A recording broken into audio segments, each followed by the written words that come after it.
See, Matt Crafton had problems earlier with a flat tire.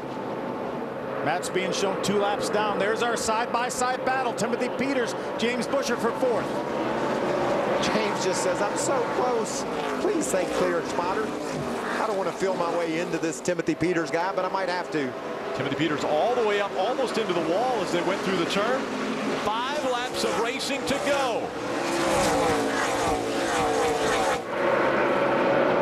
Inside of 4 now. Kevin Harvick down the backstretch. He's got 6 truck lengths over Johnny Sauter. With the laps winding down, Sauter making a hard charge now. Coming out of turn number 4, 3 laps remaining. Watch how hard Johnny Sauter drives this thing down in the bottom of that corner. He's driving in so deep, loses it on the exit right there, but that's just desire. He's running in as hard as he can go. Guys, remember since 2008 when Kyle Busch, Kevin Harvick are in the same field, only a couple times at Martinsville, has anyone else won these races? Just twice, and so now Johnny Sauter trying to reel in, just under 2 laps to go. Harvick in front, Sauter running second, Todd Bodine is third, James Busher fourth. The battle continues for 5th behind him. White flag goes in the air, 1 to go for Kevin Harvick. Johnny Sauter can taste it, but he just can't get there. Kevin Harvick coming into this race had the momentum. He's won the 2 previous races in the Camping World Truck Series, and he's going to go to victory lane in the Truck Series from Bristol. Side-by-side battle for a top 5 spot. Timothy Peters barely edges Joey Coulter for that 5th spot. A great side-by-side battle for that position. There is your top 13 as they cross the line. Kevin Harvick goes to victory lane again. It's 3 wins in a row in the Camping World Truck Series. Hermie. Well, Bruce Cook, you sat on top of this pit box and convinced your driver you had enough fuel to get to the end. Were you concerned when you saw some other drivers run out of fuel? Oh, I was very concerned. I did a lot of convincing there, and probably got to go home and say a couple prayers tonight, because a lot of convincing I was sure about we can get to the end. I wasn't sure about how much he could serve, so that was the biggest problem. But he did an awesome job. Can't say enough about this team. It just keeps plugging along, and it's awesome. Awesome win here at Bristol, and that's 3 in a row, so that's awesome. Congratulations, Bruce Cook is going to victory lane. Kevin Harvick puts another track on the list of tracks that he has won in the Truck Series, the Nationwide Series, and the Cup Series. It's the 5th track he's been able to do that now. Welcome back to Bristol Motor Speedway. This unique half mile has a unique victory lane on top of one of the buildings in the infield. Let's go there now. Kevin Harvick, 3rd victory in a row.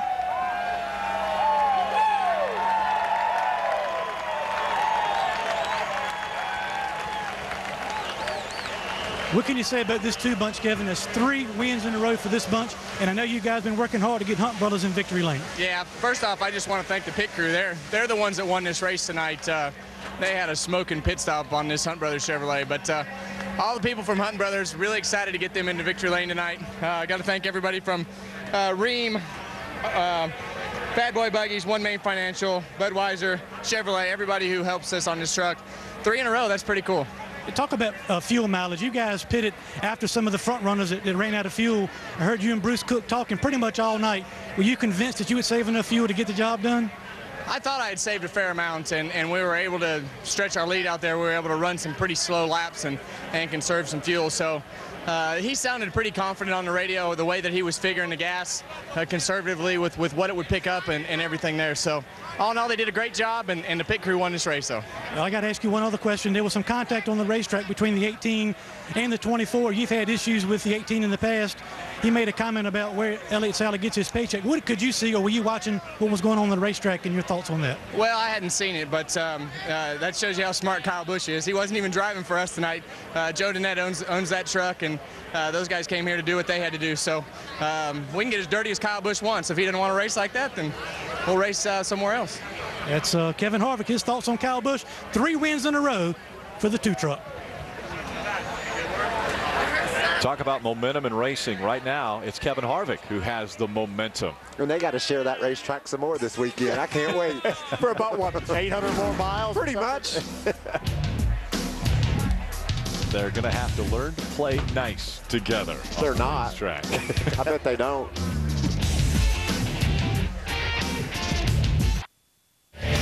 Welcome back. The O'Reilly 200. A convincing win for Kevin Harvick, winning or leading over 103 laps. But when you come to a short track, tempers are always going to flare up. And we had a couple different drivers get a little bit upset on the racetrack tonight. Two of those were the driver of the 18 and the 24. At least the 18 was upset. Kyle thought he had him cleared. Elliott had his nose up in there. They'd had some contact early in the race that Elliott wasn't happy about. And that's what Kyle said in his interview that caused that situation. But Elliott Sadler didn't do anything wrong there. Nothing at all. He just exited turn 2. Kyle tried to get in a hole that wasn't there, and he went into the wall. Kyle Busch was frustrated. He sat in his truck for most of the remainder of the race. Then we heard from him. Let's hear from the other side of the story. Elliott Sadler standing by with Hermie. Well, Elliott Sadler battled back for a top 10, but talk about the contact with you and Kurt Busch on the racetrack from your perspective. Yeah, I mean, early in the race, he really ran me high, ran me into the wall early in the race, and I let him go. That time, I honestly think his spotter just didn't tell him I was on the outside of him, and he came up, and I was there. I didn't even have time to check up or anything. So I think it's between more him and his spotter. He just wrecked himself, and I hate that he thinks it's my fault, and I hate that he came in and wrecked us and tore up a good truck, and we had a great chance to win tonight. I just think it's good, hard racing. Track position was worth a lot tonight, and I know he's mad and he's upset, but I wish he'd watch the tape and see what happened. I was on the outside of him. He and his spotter Eddie need to talk about that as far as letting him know when we were there. But I just hate it for my guys. Joe Dennett and these guys built me a good truck tonight, and everybody from AMFMenergy.com sit on the pole and lead a lot of laps, and just wasn't meant to be.